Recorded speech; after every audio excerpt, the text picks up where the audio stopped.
Nihayet tuz madenine ulaşıyorum.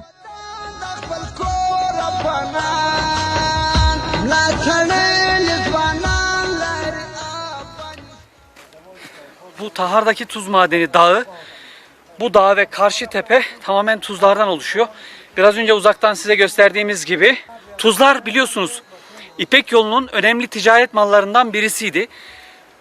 Geçmişte tuz bugünkü petrol kadar değerliydi. Ve hala tuz eski değerini devam ettiriyor.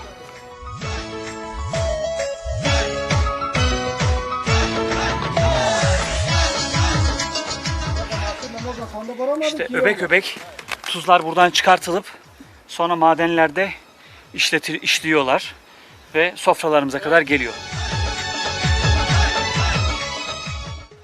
Madende hafif gri, yeşil ve pembemsi tuzlar görüyoruz. İşte Himalaya tuzu olarak rafine edilen, daha doğrusu rafine değil de granül haline getirilen tuzların içinde pembe, siyah ve değişik tonlarda tuz olmasını şimdi anlıyoruz. Buradaki taşların rengi, kayaların rengi tuzların içine sinmiş. Bu görmüş olduğunuz dağın tamamı tuz. Ve bahsettiğim gibi siyahtan başlıyor beyaza kadar ton ton. Kırmızı, yeşil, gri tonlarını gördük ve mümkün olduğunca parça koparmaya çalıştık. Gördüğünüz gibi mermer yatağı gibi dağ komple tuzdan oluşuyor. Vakit geç olduğu için tuz mağarasına gidemiyoruz ama olsun, buna da şükür. Tuz Dağı'nın bu bizim gidemediğimiz arka tarafında bir tuz mağarası olduğunu söylediler. Fakat hava kararmaya başladı, zamanımız yok.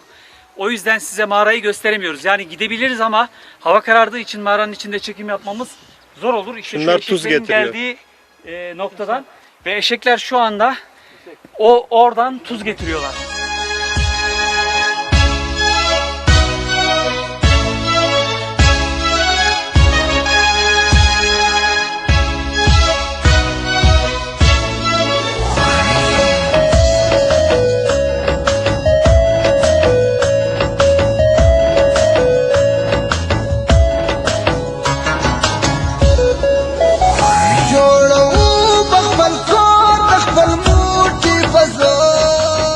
Madenden bir parça tuz koparıp dönüş yolculuğuna başlıyorum.